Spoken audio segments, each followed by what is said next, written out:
Hey, Alice. Hey, Lion, how are you? Good. So, I don't know if you noticed, but what's gonna happen with Lion Sleeper? That guy died, didn't he? Yeah, back in May, a really inconvenient time for the rest of the world because the probate process is slow, really slow, and the entourage around him, for lack of a better word, is slow. He's estranged from his parents. He's had a bitter divorce with his wife shortly after he had bought the sleeper business. Okay. So he has 2 teenage sons under 16 who need representation. He has a girlfriend to whom he was engaged and supposed to be married in October, who has kept her nose in it all, but legally she has no say in it. And then his sister, who is finally now the executor of the estate, and there's not a ton of estate. I mean, he's 39 years old. He's got a lot of debt, not a lot of equity. Right, it would be the equity in the business But those businesses are set up, at least we were, and I think most of them are set up on a 6-month payment plan, a resort kind of where your income is going well in December, so you make payments for 6 months, and then it's off. So they haven't,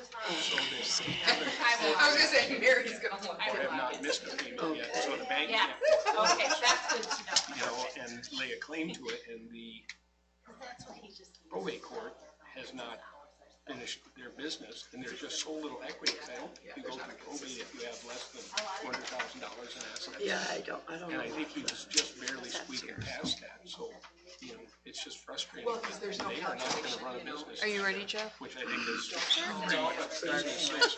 Sheena doing Yeah. I mean, those houses are all just sitting there. Just have it now. Haven't been touched all year. Before I forget, thank you. Or animals, cows are in the machines still there. Well, and then, then you have your business, your return business, and they're gonna go somewhere else.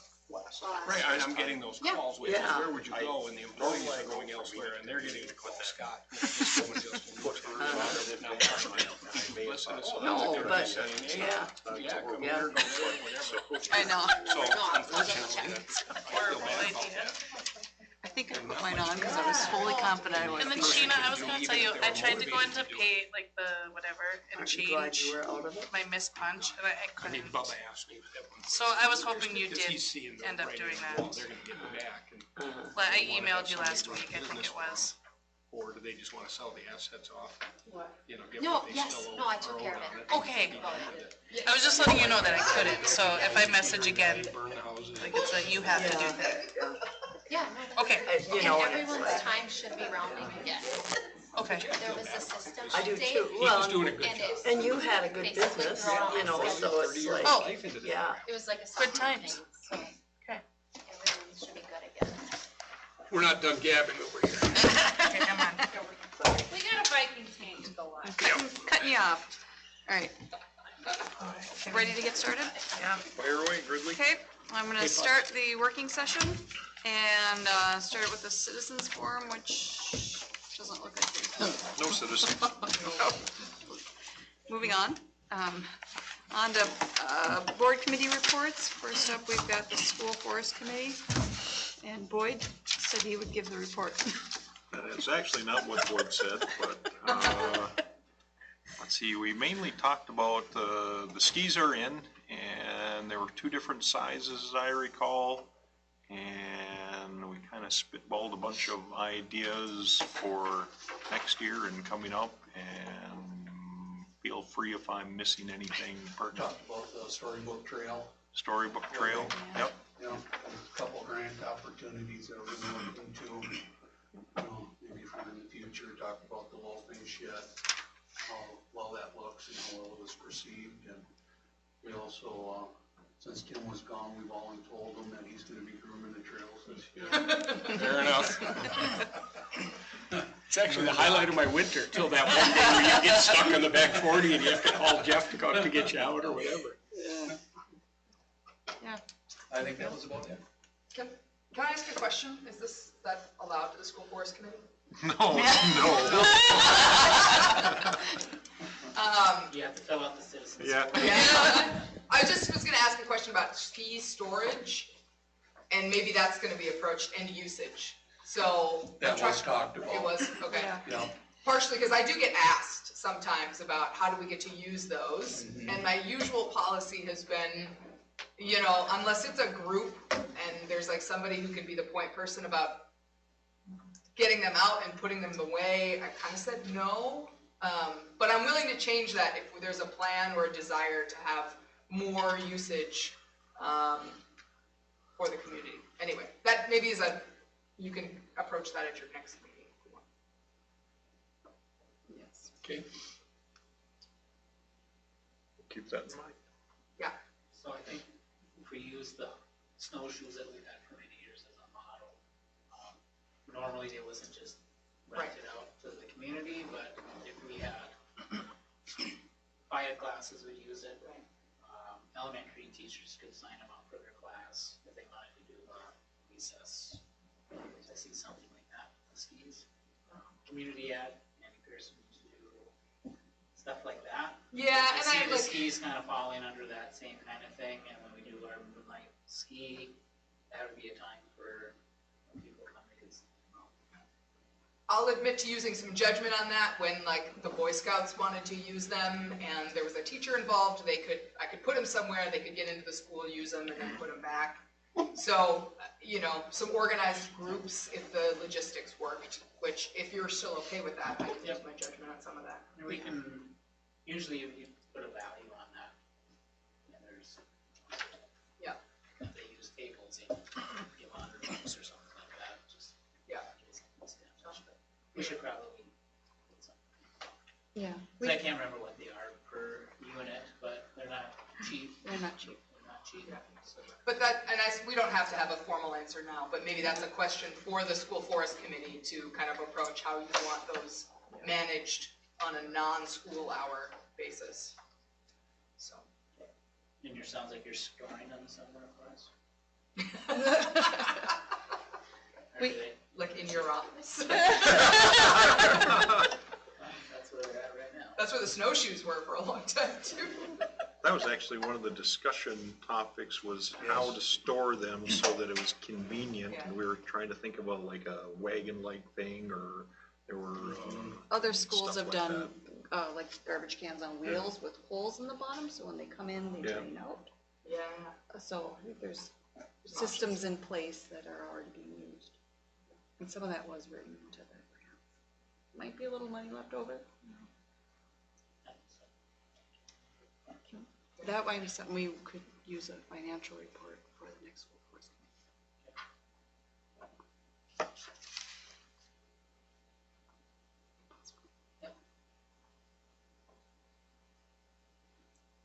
Okay, anything else? moving on to negotiations. Maybe I'll let Jeff handle this, so we don't say any of the wrong stuff. We're negotiating. I think it's going well with MSCA and the teachers group. We meet next week on the 5th, we meet with MSCA. And I think our list of tentative agreements are longer and more than stuff we're still hashing out. And say the same for the teachers.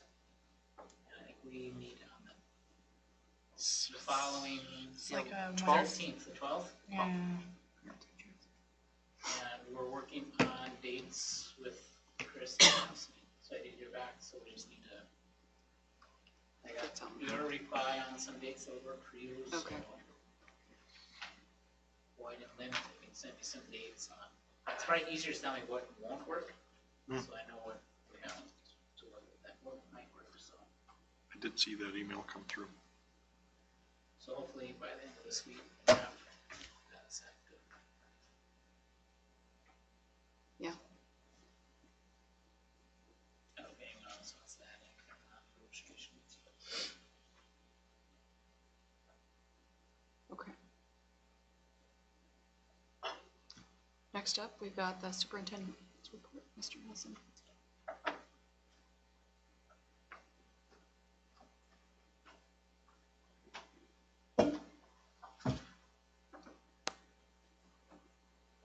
So enrollment projection is in your board packet, and We're up one in the high school, otherwise we're kind of hanging in there at about 429 students.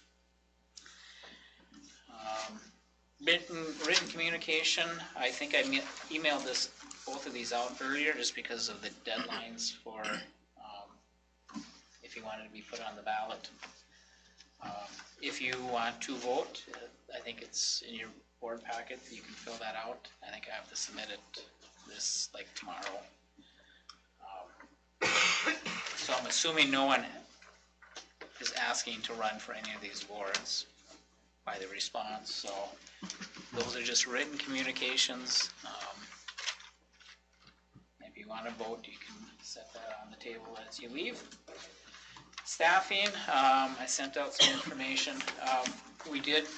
We are proposing a hire tonight, a paraprofessional for the early childhood special education program, and that's due to more students qualifying for special ed. So it's not a budgeted position, but we do get reimbursed from the state for special ed. And it's just one of those things that we have to provide the one-on-one services for some students, so. And I anticipate the strong possibility, the way it's looking with assessments and more kids qualifying, that we may have to add another part-time, full-time para just to meet those support needs here before the school year is over.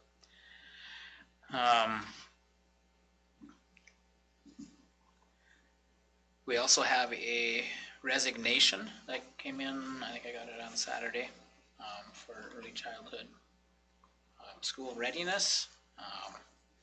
And Mary and I are working on how we're going to fill that position. We have a couple of viable options in the works, but by the end of the week, we'll have that confirmed, I feel. So I will share that information as it gets confirmed. So, Jeff, do you have to advertise that internally?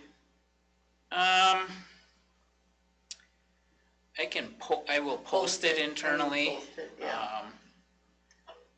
But we are gonna try to look internally right now to fill it. One way or another, we will provide the Yeah, I just didn't know if you had the legal responsibility to post it internally, or if you can just reassign. Didn't know. I think we have the right to reassign. Yeah. I just didn't want us to get in trouble over Why not? something like We're not in that. trouble all the time. No. Jeff doesn't have enough Okay. going on. No. Yeah, Well, there's, licensure always comes into play. right. So right. Uh-huh, we only have a limited number of people that have the licensure, Right. so. yeah. But if we can't fill it within, then we will have to advertise and do some temporary stopgap measures with staff, so. Also, I think I sent you, it's a draft copy, and I strongly say draft, because you can see, if you looked at it at all, there's some numbers that aren't in it. But we do have the Widseth facility assessment draft that Seth and I need to go through.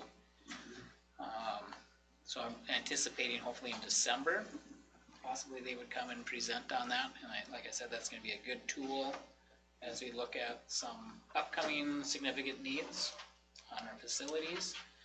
I'm also working on, and I will be sending out in the upcoming week or so, in my update, some of the deadlines. If we do move to have a bond referendum or an operating referendum, there's some deadlines as far as what we need to do so that we can be set up to either do a referendum in May or August or next November. So that's something that's in the back of all of our minds, and so I'm working on that, and I'll be sharing more information. And the final thing I have is our strategic plan review. Last month we talked about student achievement, and this month we're talking about student support. And this is not all inclusive, but it's what I could come up with and what people provide provided information. It's quite lengthy, and I'm not going to go through it verbatim. But what we do for student support, whether it's academic or behavior, is it's multi-tiered system of supports, or MTSS. It's a tiered response. They used to call it response to interventions. RTI was the acronym that they used a while ago. And it comes out of the medical field. And the basis of it is you use data to make decisions, and you respond by needs on a tiered level. Because you have limited resources, you have limited people. How do you meet the needs for kids? And this shows, it's upside down. It used to be, a pyramid used to be this way. But it shows that the tier 1, that's your universal, that's your curriculum. That's what all the kids in the classroom get. Your tier 2 is small group. It could be some of the title services, where we have a group of 5 to 7 kids getting some specialized instruction in reading or math. And then your tier 3 intensive, that's could be one-on-one. We have some of our title teachers working on very specific reading skills, trying to close some gaps, 20 minutes, 4 days a week, one-on-one. And the goal of this, especially with students, is to try to head them off before we have to assess them for special ed services. Not that there's anything wrong with kids being in special ed, but you want it to be for a specific disability, not because they have some gaps for whatever reason in their learning. So by doing good core instruction, providing support for kids that might have gaps that we can close at tier 2 or tier 3, we want to do that to ensure that that if they don't have an actual learning disability or behavioral disability, that we put them into special ed, just because there might be some gaps, if that makes sense. In the packet that's sent out, this is just an example of a flow chart. This is primarily for academics, kind of see the steps that we take. Last month we talked about FastBridge and STAR testing. FastBridge is used in elementary 3 times a year. That's our screener. So we try to catch them right in the fall. Those kids that are behind in reading is very specific where they need to be at that age. And use national norm numbers, so that's what we use as a guide to identify these kids should have some Title I services in reading or math. And we also use that tool for progress monitoring. So as we provide the instruction on a weekly or every other week, teachers are assessing, are they learning, are they gaining? Is the intervention that they're using in the classroom or in the title room working? And if it is, you continue with it. If it's not, you might have to adjust it. So that just kind of shows kind of the process, and it's an ongoing process where we're checking back with the kids on where they're at. Are they making progress?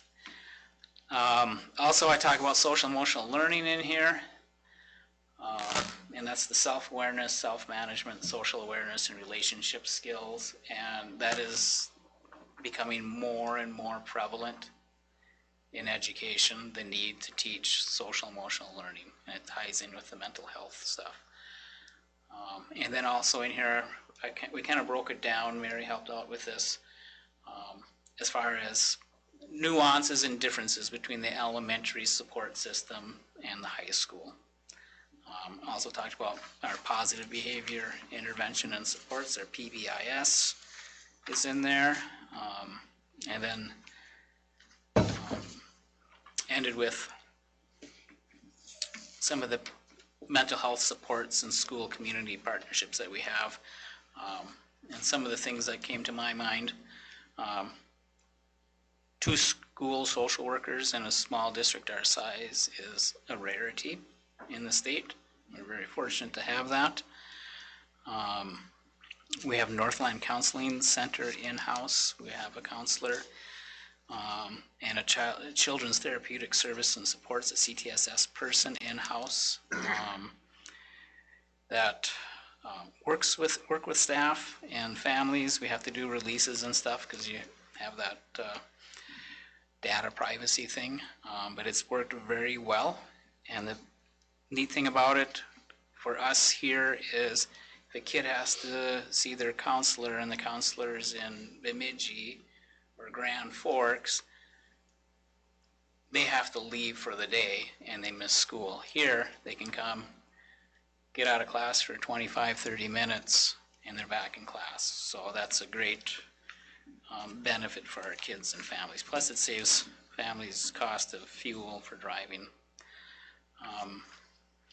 And I talked about the local ministerium, our studs group. We have a suicide awareness prevention coalition within the community that has partnered with us.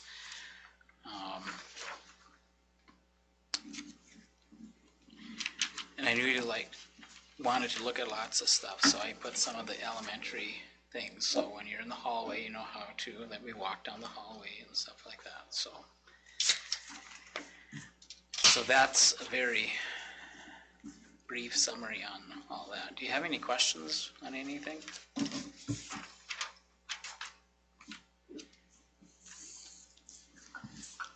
Who decides that a kid warrants special ed? Is that done in-house here, or is that done externally? Part of the MTS process, we have an MTSS committee that works with teachers and families to come up with interventions. And depending on, it's kind of unique with each kid, but usually interventions run 6 to 8 weeks. If you're not seeing adequate progress, either you're choosing the wrong intervention, you need to change it, or there might be a learning disability. And then we work with BRIC in Bemidji, and they provide all of our special ed services. If we decide that the child is not progressing, and we might need to do an assessment, we do a child study meeting with them. And that's where we show them all the data on the child and all the interventions and supports that are in place. And then as a team, we decide, well, let's recommend, either they'll say, no, you need to go back and try X, Y, Z, and then come back, or they'll say, yeah, we probably need to do an assessment. And throughout the process, communicating with the parents, so parents aren't surprised that we're calling and say, hey, we want to assess your child for special education. They've known that there's been issues and that we're working with the child throughout the time. And at that point, the assessment is, okay, this kid needs, some special programming. That's when state funding kicks in? Yep. And do they decide at that point if it needs to be one-on-one, or, Again, that's, so once you go from the MTSS team, you go to child study, and the child qualifies, then you have an IEP team. And that's the special ed teacher, it's staff from BRIC, and it's the parents. And it's really based on what the needs of the child are, and their disability. But that's decided locally, if that's what you're asking. The state doesn't say, no, you can't do that. It's with the family, and it's talk to anyone in the building that's involved with special education, and the paperwork and the documentation is crazy, how much documentation we have to do for the state. But that's all done locally as far as deciding what's the best program for the kid. So basically, the state oversight is just a monitor. The state monitors, and they look at your documentation, and if you're providing one-on-one para support services, and it doesn't match up with their assessment or the student's needs, red flags will come out, and they'll say, why are you providing this, or why are you not providing this? So there's checks and balances with the state. They don't fork over money without making sure you're doing everything you need to do. The same process all the way through for elementary into high school? Pretty much. The process is the same, basically. And I didn't even talk about 504, that's a whole another beast. But so the requirements are the same. We see a lot more referrals for assessments in the elementary than in the high school, in general. probably be some new student that comes from another school, or Yep, hopefully you know, Yep. identified it Yep. before they get there. yep, but there are some kids that Yeah. come up through and then all of a sudden they might have been getting supports throughout, through MTSS title that helped, and then they get into high school and it's just not enough, and so. Because just because you have a learning disability doesn't mean you have to be on an IEP. We have some kids that have disabilities that function fine and are able to meet their academic goals. So it's just providing the support and help that kids need if they need it. I have a question. What is the difference? I realize that they both support the same thought, but the difference between PBIS and SEL? What do they provide that is like different? Different? Can I speak to Oh, like? hi Mary. Yes, go right ahead, 'cause she So, can, so like in the high school, when you think about PBIS, and, it's almost like catching kids doing the right thing, or going above and beyond and doing something extra. So, for example, this morning, there were 3 junior high boys that were walking away to go down the hall, and they came back and cleaned up somebody else's mess off a table. I mean, to that, it's those positive behaviors that you want, and it's showing when you think about our 3 key things: be respectful, be responsible, and be safe. They were being responsible for the mess, and they were respecting our school. In the high school, quarterly, anybody that makes the honor roll, because one of the things we noticed was kids who are always doing the right thing and being a good student weren't necessarily getting recognized. So last year, if you made it on the honor roll, you got a ticket to put in for our drawing, you know. If you didn't have any unexcused absence or tardies, you got a ticket in, because they were making the choice to be doing those positive behaviors all the time. Sometimes it's those things in a classroom when a kid has difficulty, and man, they're turning in all their homework now. So teachers will notice different things than I may notice out and about in the school, that within their classroom, they're giving shout outs for PBIS. The SEL, the social emotional learning, I'm gonna say that's something in the high school that you'll see done, I'm gonna say more individual as far as each classroom. They'll pick something they're gonna focus on, and maybe it's dealing with a stressful situation, or how to calm yourself and be ready. Some teachers might have the kids journal, some might have them practice different breathing techniques. With the monitors that we purchased, we have weekly SEL sayings up there with explanations behind them. So it's just that constant thing, in a way, to help you regulate yourself. And that's more the high school.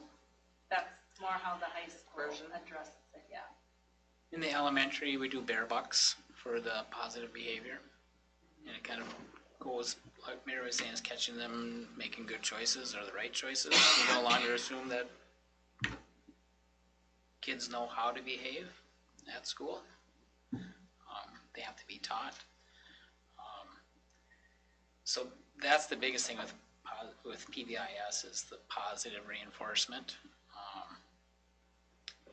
SEL, in the elementary, of Kathy Magnuson that comes in and works with, she goes into the classrooms, and along with the teachers, they co-teach different techniques and skills, like breathing to calm yourself, how to cope with people that upset you in a positive way. Conflict resolution type stuff. Yeah, kind of a circle time. It builds community in the classroom. So, to me, it all works together. And just because we're in education, we have to have acronyms. So, I would say, I think SEL tends to be more philosophical in the sense, like, this is what you're teaching.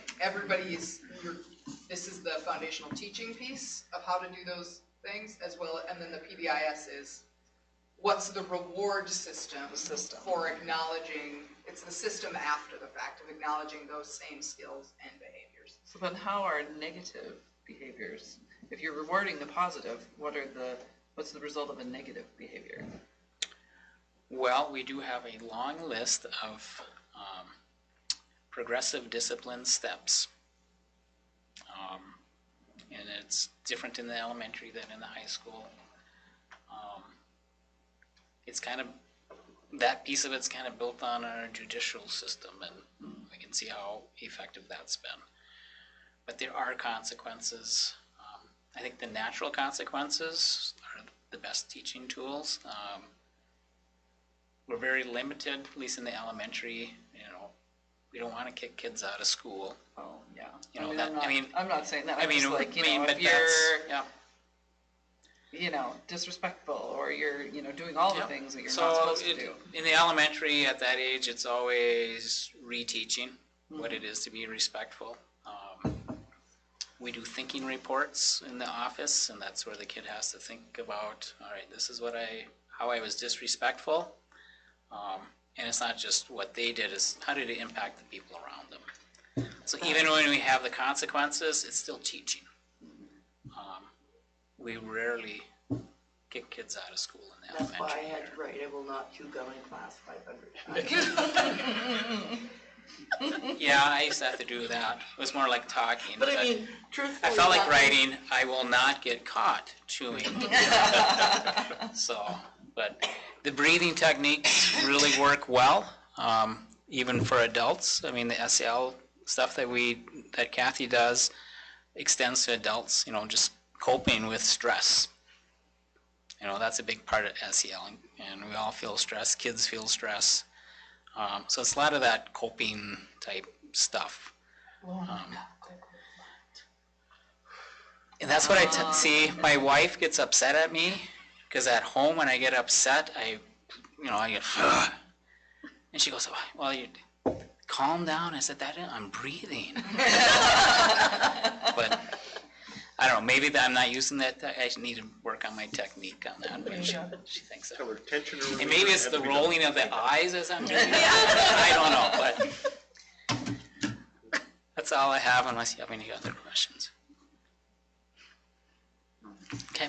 Very good. Thank you for that report too, Jeff, on that. It's very helpful.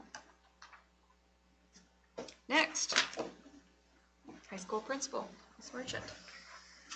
Good evening, everyone. I can't even remember what date it is, and I didn't put it down, but we had John Pritikin come for an assembly for 2 sessions, one for our elementary kids and one for our high school kids, and he was very well received. The entertaining part of it was watching him rip through, he said he used to use phone books, but you can't find thick phone books anymore. So it literally was a ream of paper. And I have him in my office window if you want to see him, and then took a frying pan and basically rolled it up and made it into a curl. But he was someone who, as a student, really was not treated very well in school, actually treated very poorly, and on the receiving end of a lot of bullying and things, and really spoke to the kids about overcoming it and just how to get beyond that, and pulled a couple kids on stage to help him with part of the program when he was doing the curling of the frying pan. So, and then he had a band with him, so of course that was fun for the elementary kids especially, to get up and dance and stuff to some of the songs. So like I said, very well received, and we appreciate Cornerstone for sponsoring them for us.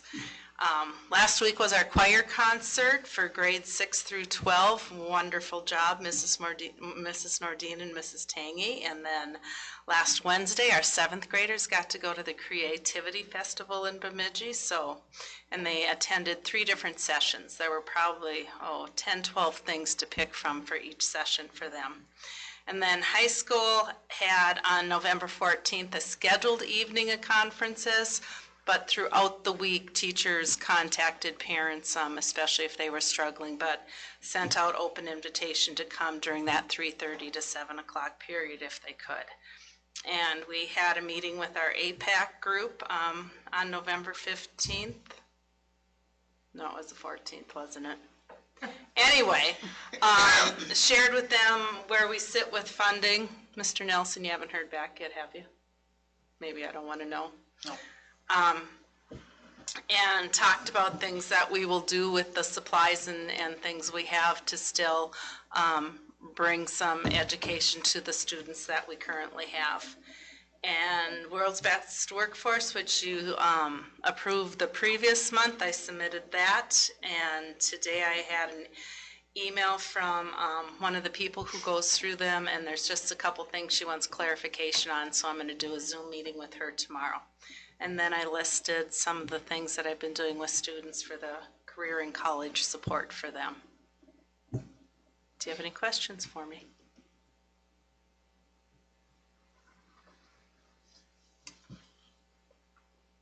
Okay, thank you. You got off easy there. That's because you presented on the strategic plan.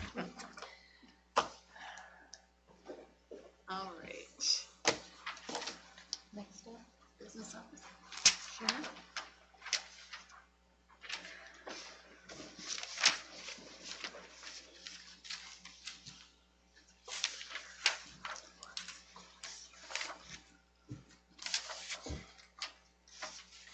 So the 2023 audit is not yet complete. We actually found out that 2 of the auditors assigned to our school no longer work for the audit firm, which is why it's just keeps getting pushed back. So I have been working with the senior auditor with Bergen KDV, and she's working on getting just things closed out. The final UFARS deadline in which all our audited UFARs need to be submitted to the state by November 30th. So we have a couple days. They're working on it. She sent me a bunch of questions over the weekend and I replied back. I haven't heard back today, but we'll really push and try to get it done. And if it's not submitted, there's a letter that needs to be sent to the state. I've actually never gone through that process. I think Jeff knows, but and then the final audited documents, the full report and everything is due to the state by December 30th, and the auditors actually submit that. Right now, where we are error-free, we've made several unaudited submissions. There's no errors. Everything's in line with UFAR standards, and Region 1 also goes through and they make sure that we've spent different dollars in different categories that we have to spend so we don't lose any funding. So they went through and made all the checks. Special ed UFARs have been correct for a couple weeks, so that's good. So we're just waiting to hear from the auditors when it's complete. They feel confident that they can present in December at the board meeting. So I will keep you up to date on that. So even looking at our financial data for FY 2024, it's still off slightly just because what our 2023 balances finish out at can affect how our 2024 balances start at. So if you look at my finance report, it says like state revenue, we're currently at 29% received for the year. That could change slightly because right now the state revenue received in 2024 might actually be moved to 2023. So Nancy did share with me that she feels that our state aid is understated. So we should have $264,882 in additional revenue for FY 2023, which is really good news. Just because of the overpayment from the year before that is happening in 2023. So that's good news. I thought there might be a discrepancy, so I feel that the deficit will be under $400,000. but we don't have concrete numbers yet, so I really hope that we can get that soon. The federal revenues are showing to be at 122% received. That's also not correct. Property taxes are at 24% received. That is correct. Our county dollars balance, and they were already checked and balanced, so we're good there. Local revenues at 0%. Food service, 16% received for the year, and community ed, 6% received.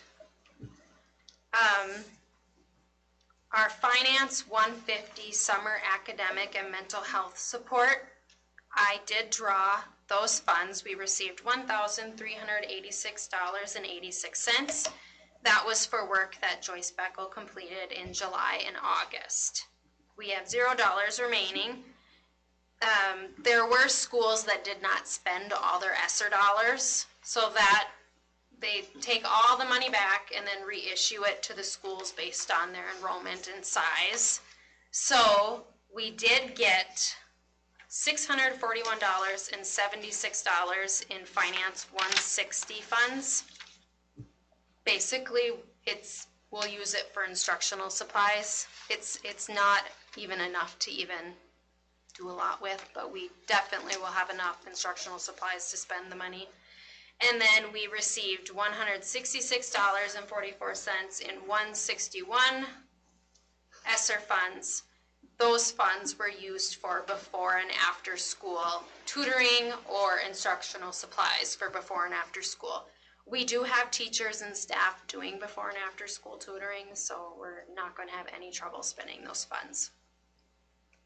Farm to School First Bite Grant, we still have $2,500 remaining. Our quarter 3 submission is December 30th. Those funds roll over to the next calendar year for us to spend. Salaries and wages for expenditures are at 25% expended. Employee benefits are 23% expended for the year. Purchase services, 59% expended. Supplies, 57% expended. Equipment, 67% expended. Food service, 34% expended. And community ed, 32% expended. Student activity balance reports were attached and sent out to all advisors last week.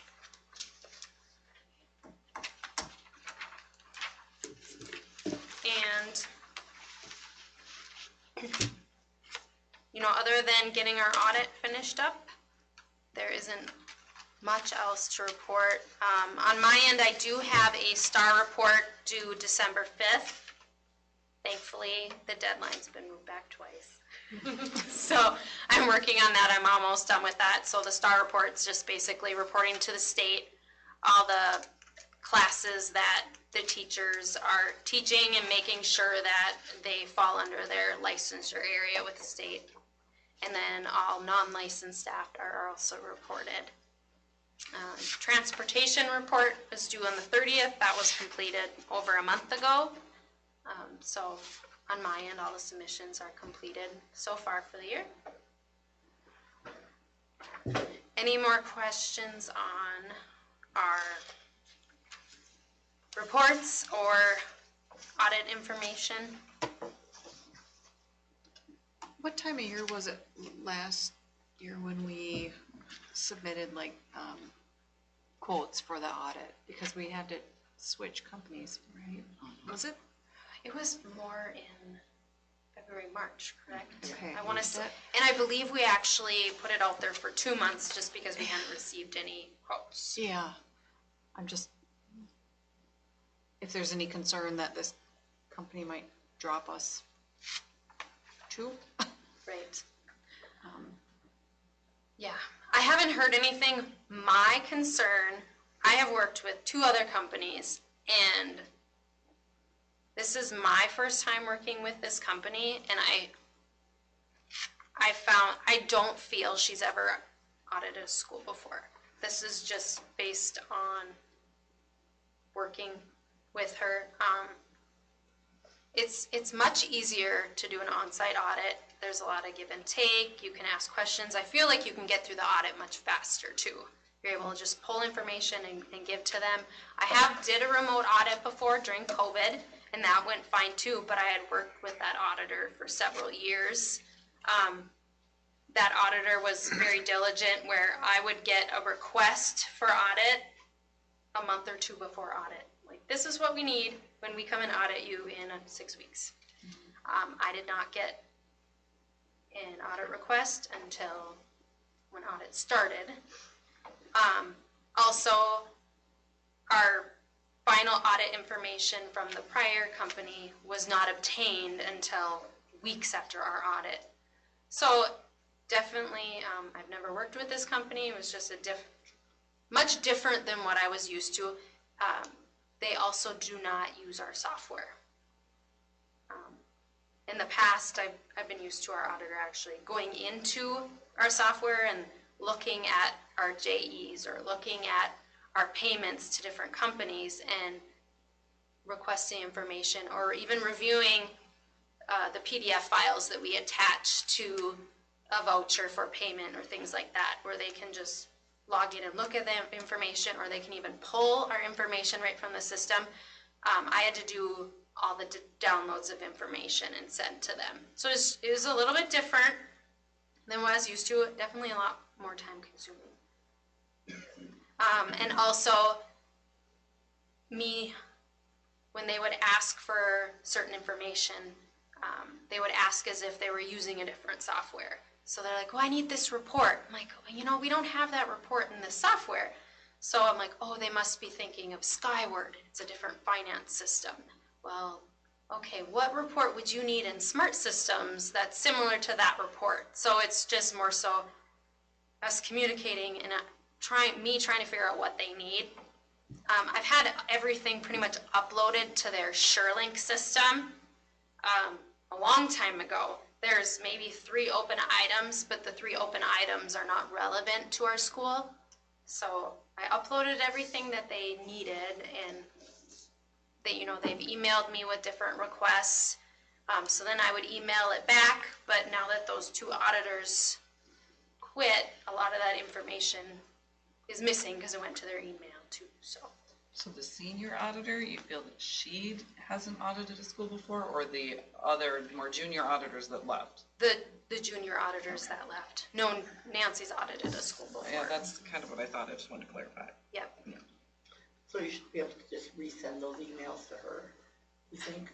Yes. Yeah, I mean, I know that takes a long time, but at least you won't have to load the data again.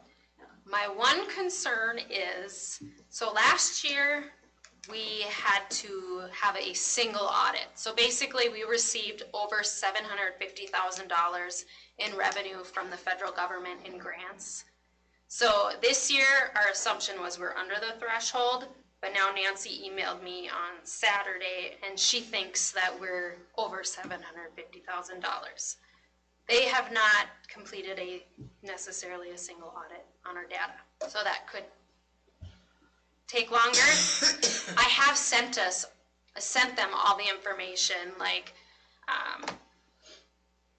they wanted, and this was one of the auditors that didn't quit, thankfully, but he's like, hey, can you send me all your expenditures for finance code 161. So I would send it. He goes, okay, can you send me all the payroll affiliated with 161? Who did you all pay using this pay code or these finance codes? So then I would send that information.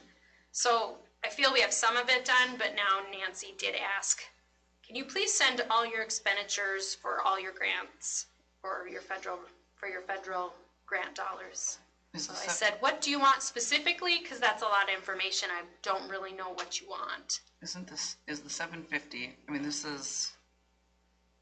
I guess I'm not sure. Is the 750 based on when you're awarded it or when you receive it?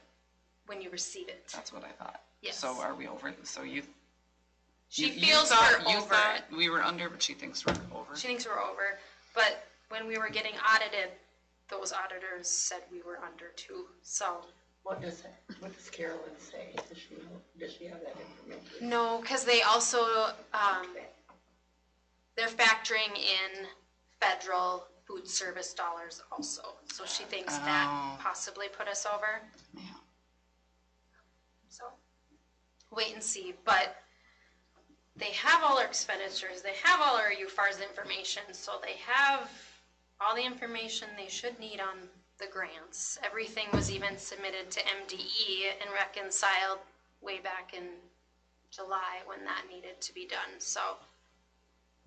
Is the single audit deadline December 30th also? Oh, I believe so. I believe it falls along with these. It's basically an additional submission that has to be made on the federal side. Bailey actually showed me how they did it last year, but it's an additional even dollar amount that we're billed, so we would be billed in addition to what we're currently being billed. So I wish we had happy news to report, but. Is it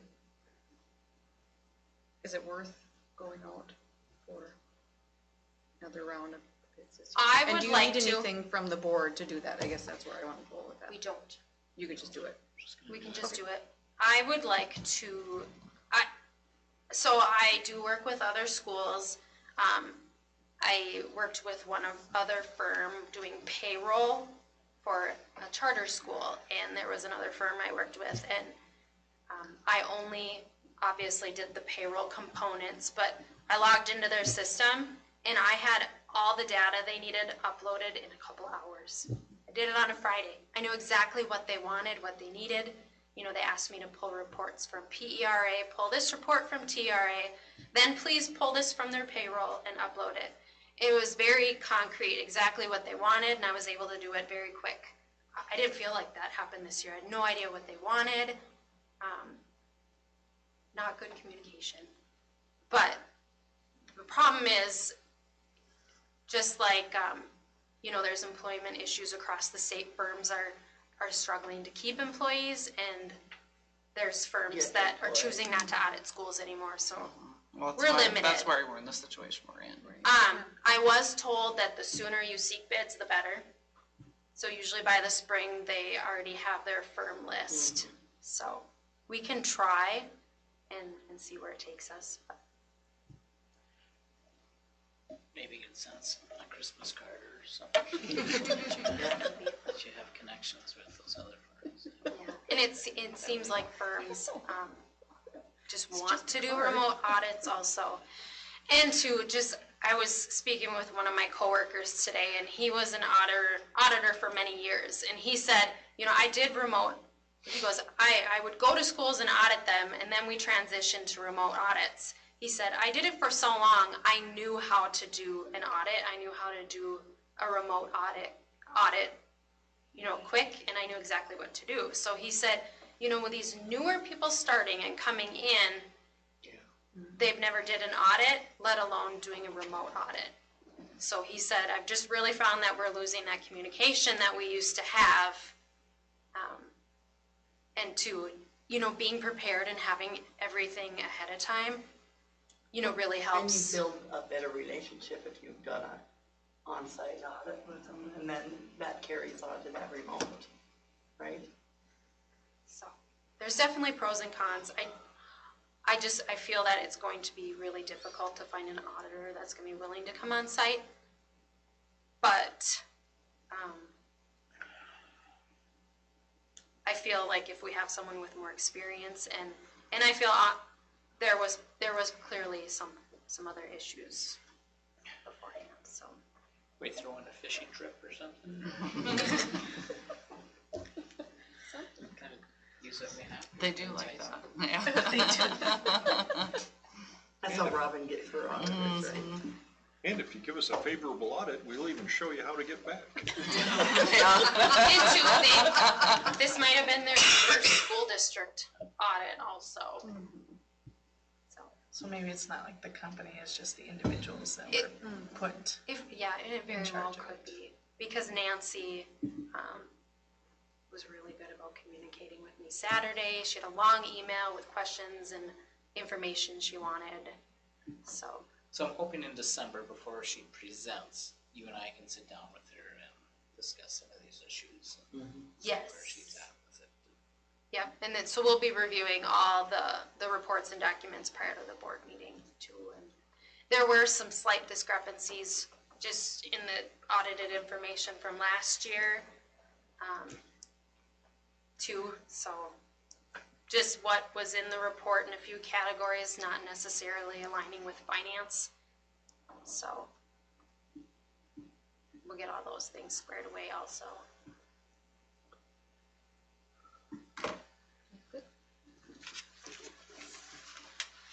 Thank you, Shana. Thank you. Thank you. Next, Activities Director and Community Ed. Hello. So I have given you an updated sheet that I put in front of your, it's an updated report from me. We've had some changes over the course of the last weekend. The specific note is for our hockey coaching lineup. Dallas Block, unfortunately, is having some health issues that have prevented him from continuing. So as of right now, Brandon Story holds the head coaching license, holds a head coaching license, so we're covered there. He and Brett Nylander are going to co-coach. Very grateful to Brett for stepping up and taking on such a big job in such a short amount of time. He was doing some he was doing some practices for Dallas as a kind of guest coach sort of situation, so he knew the crew, and but really grateful that he's been willing to step up. So you will see a more formal confirmation of hiring Brett in the next meeting. All of this kind of formalized this weekend, so we're gonna figure out pay structures and all of that over the course of this next week or next month, and we'll formally hire him at the next meeting.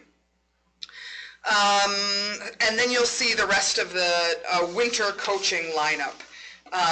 Some new coaches, and for the girls basketball junior high crew, Devo Hansen, Caden Noga.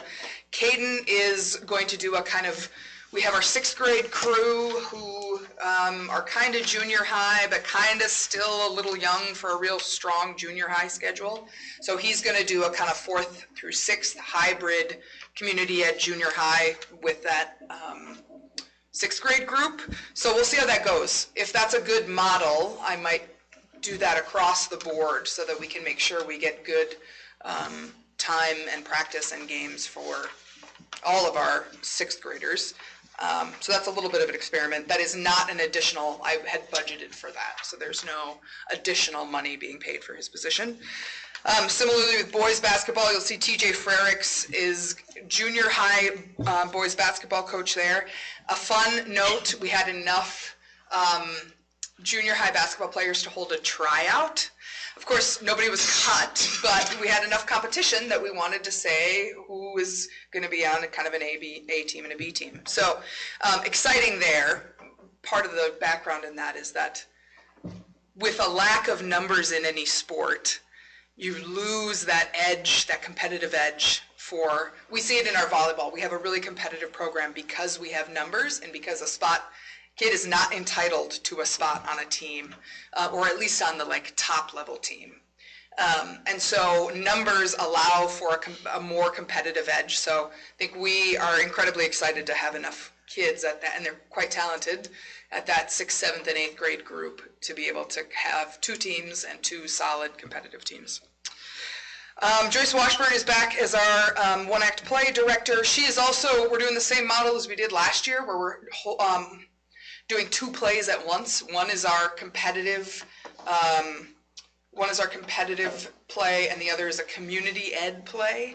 That allows her a little bit more flexibility between who's got parts in both places, being as inclusive as possible for whoever wants to come out.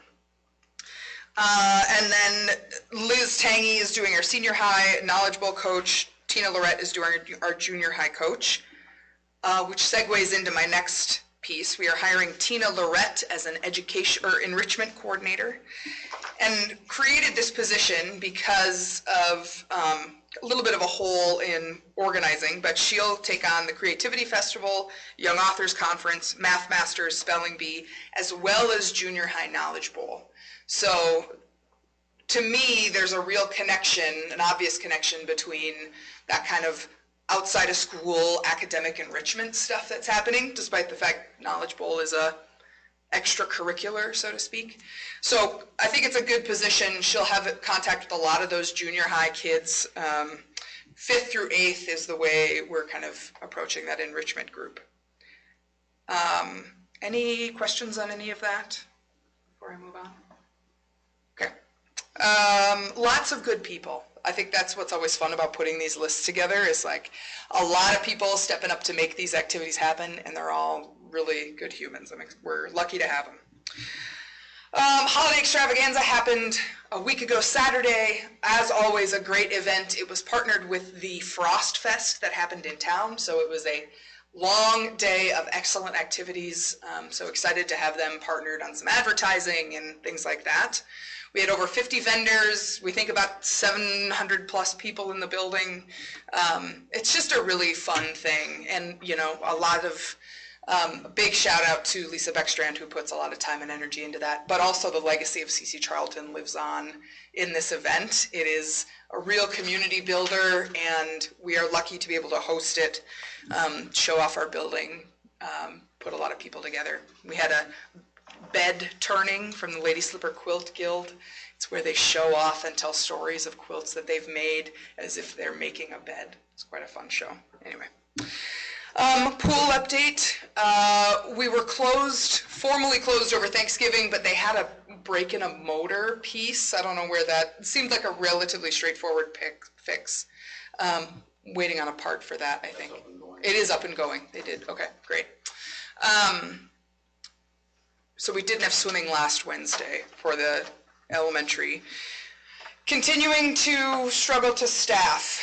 I think, you know, trying to figure out we've got this pool attendant position that we're advertising, which is a way of trying to get adults, but who don't need to be lifeguard certified in that position. So, you know, Lisa and I are kind of working through some scheduling things and trying to figure out how to best manage the staff that she's got, as well as, you know, plug some more people into roles that we need them in. The challenge we're facing is that we've had a couple people express interest in that pool attendant position and then say, I can make more money in other places. I think we're offering $12.50 an hour. So, you know, it is what it is, because the reality is if we up that, then we also have to up our lifeguard because they are a certified position, and then your WSI. So it's a little bit of a slippery slope in that, but we've had, I think, 3 people ask about that position and then say no based on the pay. So we're not in a dire situation yet, but trying to figure out how to approach that in a sustainable way. Okay, that's all I've got. Any questions? Great. Thank you. Thank you. Great, next up we have buildings and grounds with Seth. This one's kind of pretty short. These are just kind of some of the biggest things that we've gone through. Jeff touched on earlier with Seth about building evaluation. When I put my notes down in here, the rough draft was complete, working on answering questions. We're at the point now where the final draft is done. They just got it to me last week. Jeff and I need to sit down and go through it and see what everything is, make sure everything's done. Once that's done, they had asked if they could come up here and present that, if we wanted them to do that too. So hopefully we get everything buttoned in place, and I'm looking at maybe the December meeting. I would like to have that done and present it to you guys by then. Any questions on that one? Okay. I just have a quick question. Go ahead. Did they talk about any, like I read through it quickly, but scheduling as far as like how that lines up with maybe your LTFM plan? Not yet. Okay. Not yet. This is their evaluation, just going out, looking at the building, what it needs to get done. Not so much the financing part of it yet. Okay. We haven't talked about that. Yeah, that'd be the next step. Okay. Yep. Good question. Thank you. The next one, the auditorium lighting project is completely done. Yes, It looks finally. great. It's really amazing. The guys, the electricians did a fantastic job. They pretty much gutted all the old wiring throughout the whole auditorium, started from scratch, so we know what we got. We have an as-built on it now, all new up-to-date equipment. It looks beautiful, working great. The light system's gonna take a little bit to work on how to work everything, but everything is working. Sam's doing the best she can on it. Our user manual is, 640 pages long? So it's quite Tanya and I, extensive. But she's got it right now, so it's got red and green in the backdrop for the Christmas band concert, so some fancy stuff happening on it. We're having fun with it, which I appreciate. When we were, excuse me, when we redid all the wiring inside, they had just a table, portable table with all this expensive equipment on it. Sat down with Dale and we went through and we redesigned it and redid everything. So it's stable, it's clean, it's built to last now. So everything is a lot better in there and it's gonna last hopefully a lot longer than I am. So that's the plan. Any questions? That's all I got for right now. Actually, just something real quick for buildings and grounds, an update on the track. I enlisted the assistance of Katie Hasbargen's civil engineering class for 2 days. Had them out there surveying with the county's survey grade GPS, and I'm compiling that data. I'm getting ready to send that off to Braun. Perfect. That was so awesome. We had Brent, what's Brent's last name? The old building, not community at Brent Cole was here that day. They had brought his class down here, borrowed for the competition, I believe. And he asked what was going on out there. And I told him what was going on. He's like, that's brilliant. He goes, that was so cool. And he was really glad to see the participation between the school and the county together to get that going. No, good bunch of kids. They had a good time with them, and the weather worked out and everything. So. I was watching you guys and they're smiling and laughing. I was like, man, this is a good thing. So thank you for doing that. Okay. Anything else for the working session? If not, I think we will just roll right into the regular meeting.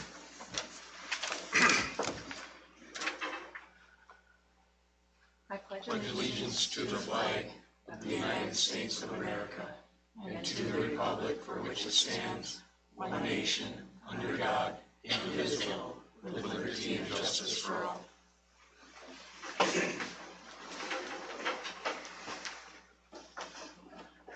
All right.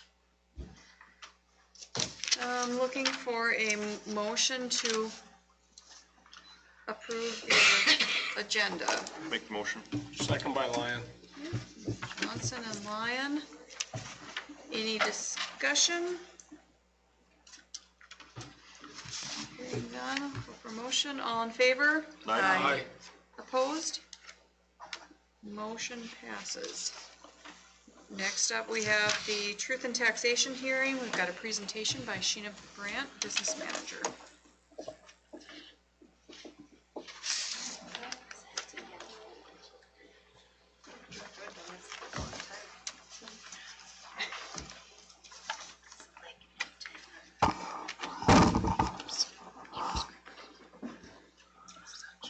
I don't have a fancy touch screen.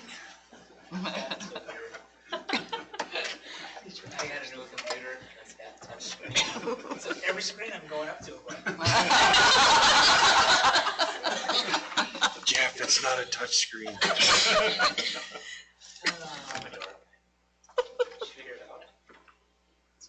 I do the same thing to my daughter all the time. I go to touch her screen and nothing happens. Quit touching my screen. Yeah, pretty much. How do I Your say finger got on my it? screen. I'm usually the opposite of the touch screen. It's touch screen, don't touch it. Oh, I see. That's weird. I'm not seeing it. Mm-hmm. She had a dentist. Yeah. Okay.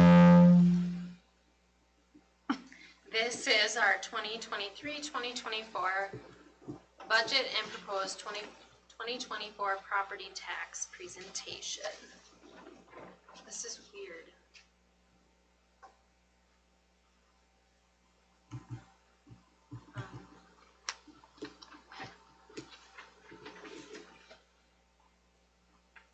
So our factors that affect our taxes are your property classification and value, the school district's factors affecting pay 2024, and we're also going to talk about putting it together, and there's time for questions at the end.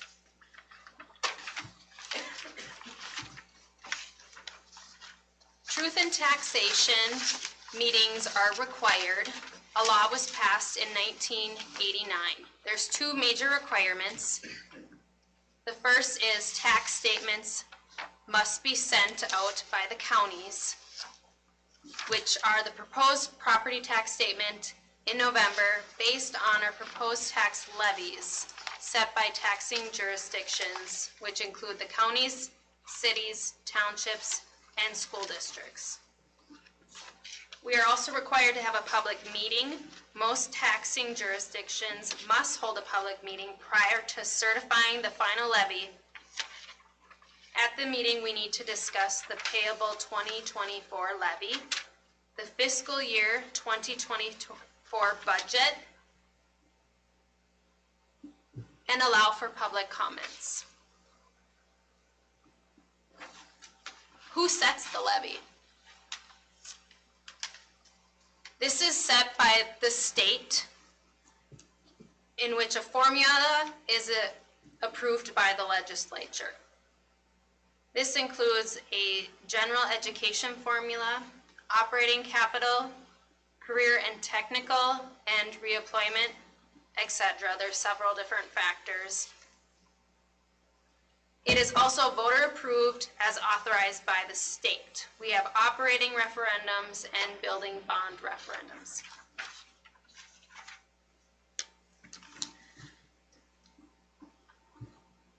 How is my property tax determined? A county assessor determines the market value for each parcel of property. The Minnesota legislature sets formulas for tax capacities. These formulas determine how the tax burden is split on different types of properties, whether it's residential, commercial, or ag. The county auditor calculates the tax capacity for each parcel based on the above. The county auditor divides the total levy by total tax capacity of the district to determine the tax rate needed. The tax rate is then multiplied by each property's tax capacity.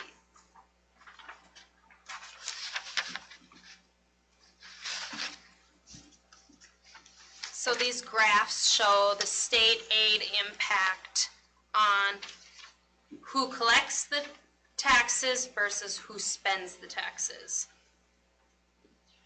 So school districts collect 7% of taxes, and then it shows like who spends the tax dollars. We spend 24% of the tax dollars for the county. Sorry, the state aid. The next one is the general education formula allowance. So this just shows on the graph the state funding. The formula allowance is the dotted orange line.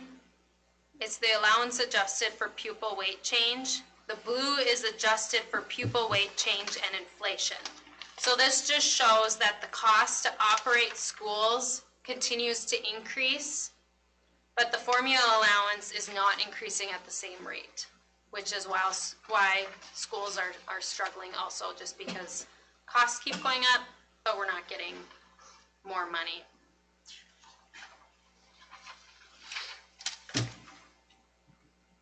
The next graph just compares property tax levies for a school and a non-school.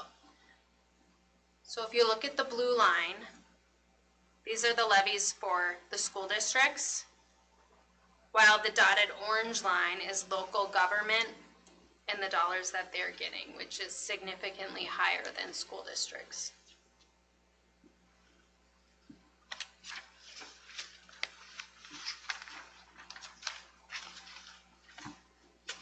This is the 2023-2024 budget for the school district for this year. For the general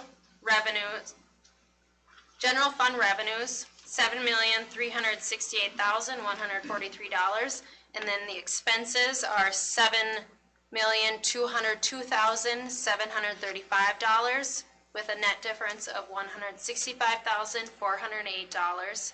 So if you look at each category, we have our revenues, expenditures, and the net difference. Overall, for our budget, for all categories, we are budgeting to have a revenue of $115,093.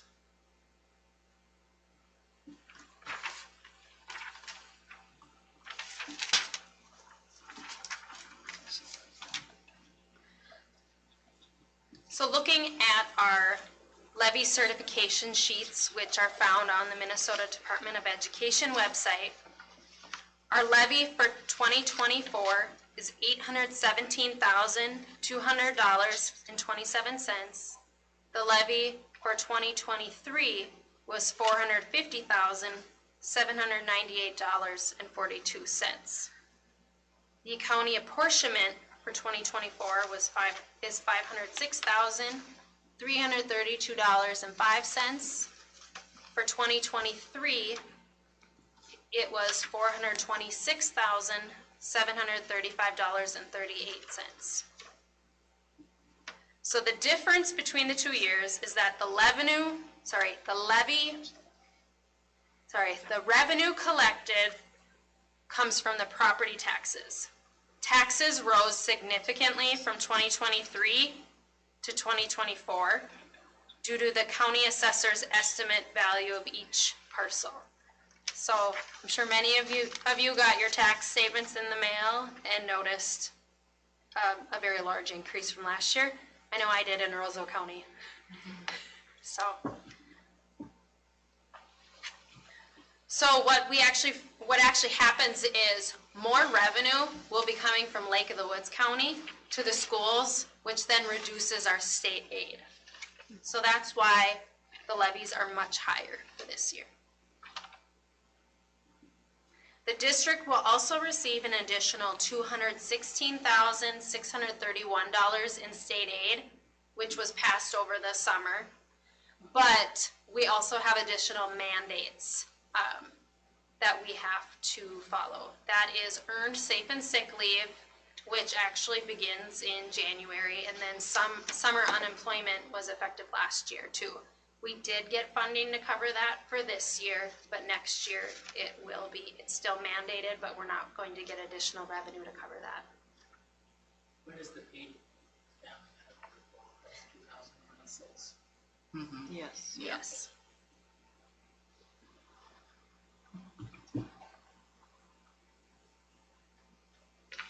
Okay, so this is what you got in the mail.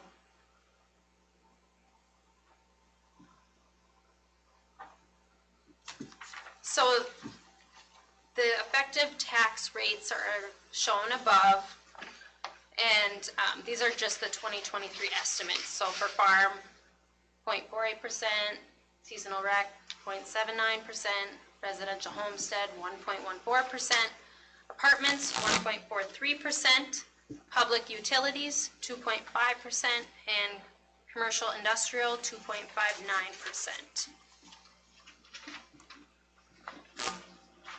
And this next slide just shows the share of tax liability. It just shows each of our property classifications, what the market value share is, and what the share of net taxes actually are.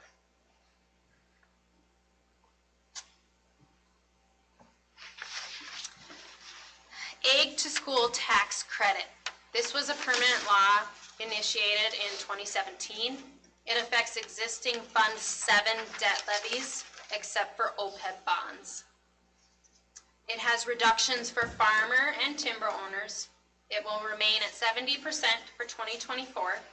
The revenue for Ag to School comes from state income, sales, and other tax revenue. The next slide just shows the 70% Ag tax credit on bonds and the payable year and the percent increase.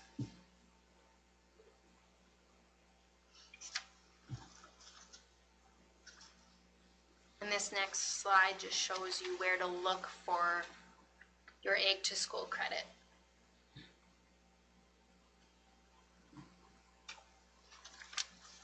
The next slide just shows the Ag to School credit paid 2023 and where our district falls.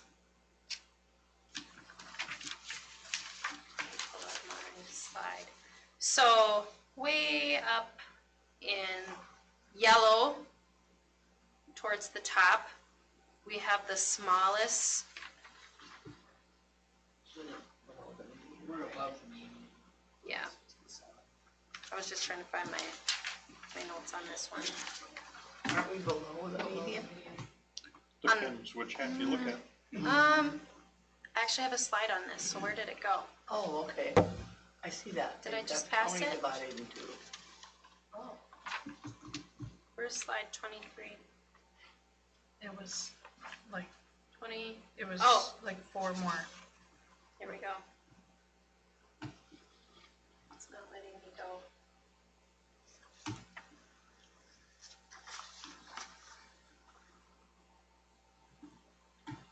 I'm not.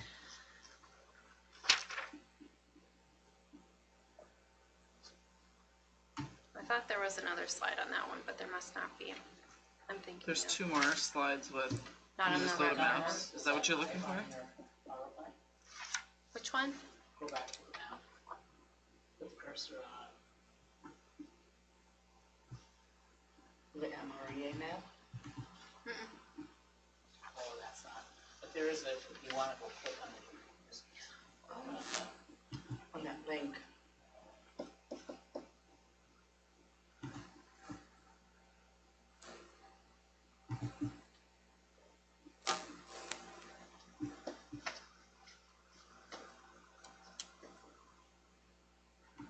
That's nice. There it is. I didn't know it did that, thanks. So there we are, 172,178 above the median of $167,051.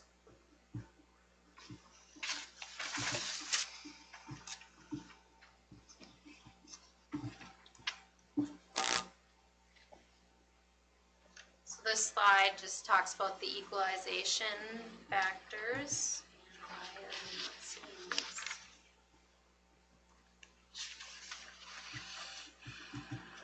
I have to click present again.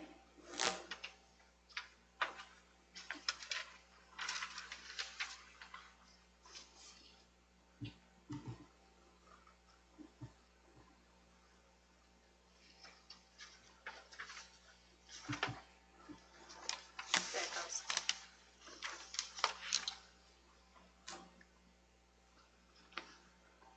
Ag land and seasonal rec properties are exempt from OP ref, and more levies.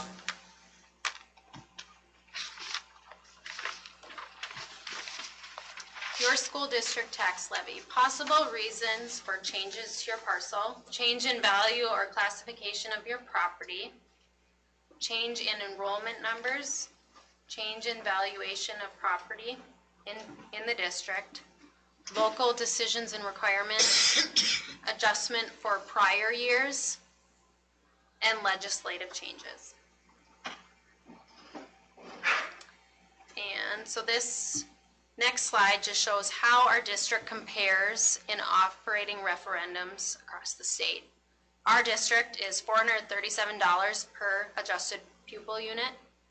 The median is $504. The upper quartile of referendums is $1,038.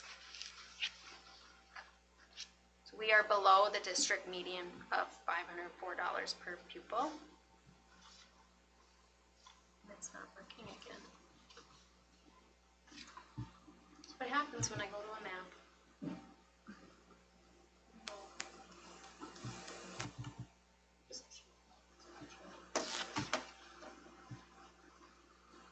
Yes, I need to reshare it, but I was just getting to do that.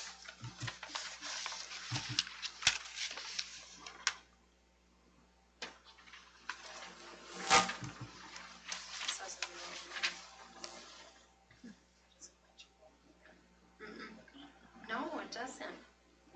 This is the property wealth map. How does your district compare in referendum market value per residential pupil unit? Our district is $778,033.36 per RPU. The median district is $601,021. This means we are above.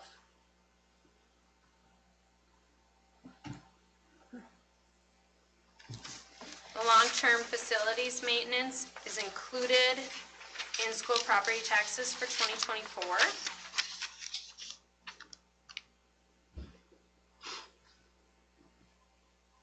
School board and MDE approved a 10-year facility maintenance plan. So there's a lot of things included in our plan, but two major projects we're discussing are window replacement and each year doors. And also this year we did add the lighting project in the auditorium. We initially did budget under capital, but it did qualify for LTFM, and so we coded there, so that was great. So each year we submit a budget to the state for our LTFM, but we can change that at any time also. It's just what we're planning for projects coming up. They want us to just lay it out for several years. Our LTFM revenue, and on the spreadsheet they indicated what page and line item you would find it on in the levy certification report. So I did provide you a copy in case you wanted to look. It's an awful lot of information that we go through, but it's good information to know. So our LTFM revenue is page 10, line 422. We receive $147,224.05. The state aid share is $0. The local share coming from the levy is the full amount. We don't get any revenue from the state for LTFM this year is what it's showing.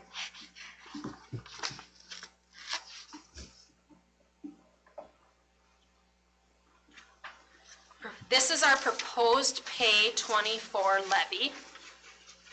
So once we enter all our data that's needed in the levy online through the Minnesota Department of Ed website, our amounts are all adjusted in our levy certification report, and this information is found on the levy certification report. I want to say page 30.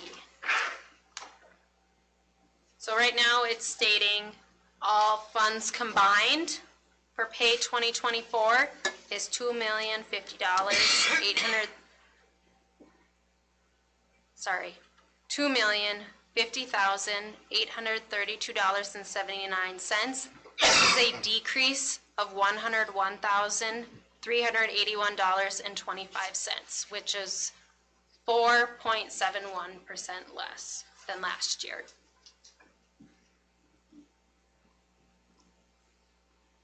If you have any questions on your property tax statement, you can call your county auditor or your county treasurer. Or if you have any questions, the number for the state of Minnesota is on there also for property tax relief.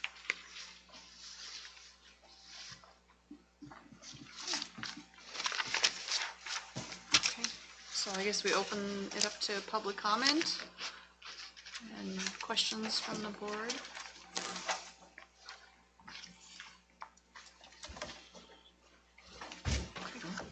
Thank you. We don't have a motion on that. So Thank you, Sheena. Thank you.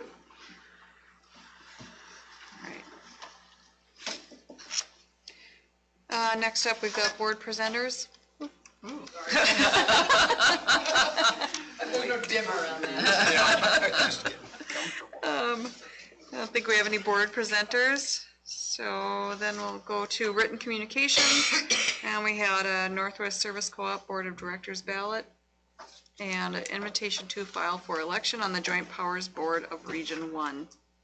So if anybody's interested, talk to Jeff. No old business. Next up, we've got new business. Looking for a motion to approve the October 23rd, 2023 board meeting minutes. I'll second. Okay. Johnson and Ellis. Any discussion? All in favor? Aye. Opposed? Motion passes. We're looking for a motion to approve the invoices, financial statements, bank reconciliation, wire transfers, and purchase card statements. I'll make that motion. Second by Lyon. Okay, Ellis and Lyon, any discussion? All in favor? Aye. Aye. Opposed? Motion passes. Next, we're looking for a motion to approve personnel resignations, retirements, and appointments. We've got resignations from Susan Maxfield, custodian, and Nicole Gate, school readiness teacher. And appointments of TJ Frericks, varsity baseball coach, Chris Larson, assistant hockey coach, Devo Hansen, junior high girls basketball coach, Caden Noga, junior high girls basketball coach, Tina Lorette, enrichment coordinator, Shelby Nosen, substitute teacher, Aspen Jaros, paraprofessional, and Alexis Jones as a substitute paraprofessional. All motion. Second. Okay. Motion by Robita, second by Johnson. Any discussion? I just want to recognize Susan and Nicole for their service. And anything else? Okay. All in favor? Aye. Opposed? Motion carries. Next up, we've got looking for a motion to approve resolution 2023/2024-11, accepting a donation of $433 from the First Lutheran Church to the Angel Fund. Make the motion. Second it. Johnson and Robita, any discussion? I want to thank First Lutheran for their donation. All in favor? Aye. Opposed? Motion passes. Next, we're looking for a motion to approve resolution 2023/2024-12, accepting a donation of $900 from the North Star Electric. I'm pretty sure, well, that's probably unclaimed capital credits. Okay. To the backpack program. I'll make that motion. Second by Lyon. Okay. Motion by Ellis, second by Lyon. Should that be worded different? I'm not 100% positive, but I think the board of directors they decided who to give unclaimed capital credits to, and I'm pretty sure that's Not like their Roundup grant, but. I don't think it's yeah. Operation Roundup. I think it's from the board of directors. So. No, if it just says North Star Electric Cooperative, I think that's fine. For just a second, I had to think about it because sometimes there's different pots that things come from, but I think that's fine. Okay. All right. We've got a motion and a second. Any other discussion?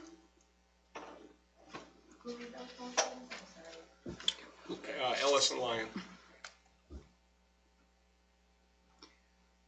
Okay. Thank you to North Star. All in favor? Aye. Opposed? Motion passes. Next, we're looking for a motion to approve resolution 2023/24-13, accepting a donation of $3,072.48 from CHI Lakewood to the high school special ed cooking classes. A motion. Second. Okay, motion by Robita, second by Johnson. Any discussion? Thank you to CHI for that. Is there a reason for the specificity of that? Oh, Two stoves, you're talking about for the, Yeah, home ec. The home ec room? two stoves and a new fridge freezer. awesome. Nice. Okay. Very good. It wasn't just a random donation. It was pretty specific, all right. Down to the penny. Yeah. We're coming too. Okay. Keepers. Got a motion, got a second. Yeah. All in favor? Aye. Opposed? Motion passes.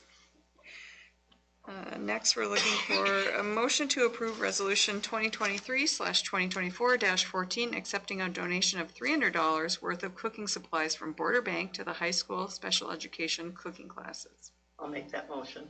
I'll second.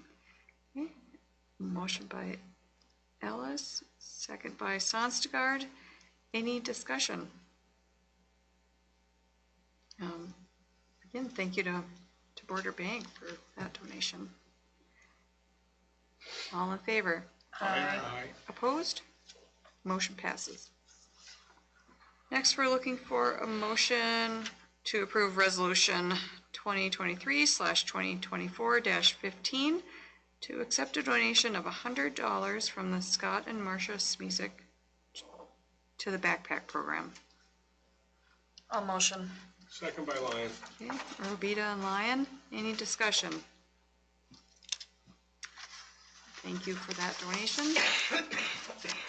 Again, all in favor? Aye. Opposed? Motion passes. There's lots of donations, it's amazing. Next, we're looking for a motion to approve Resolution 2023/2024-16, accepting a donation of $250 from the Mount Carmel WELCA to the backpack program. I'll make that motion. I'll second. Okay. Motion by Ellis, second by Sonstagaard. Any discussion? And thank you to Mount Carmel. All in favor? Aye. Opposed? Motion passes. I think that's it. I think so. Any other business? Okay. We'll adjourn at 7:37.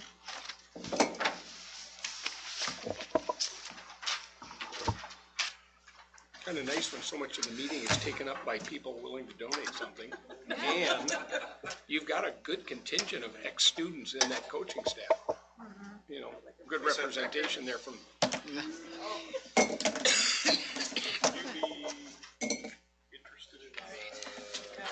Yep.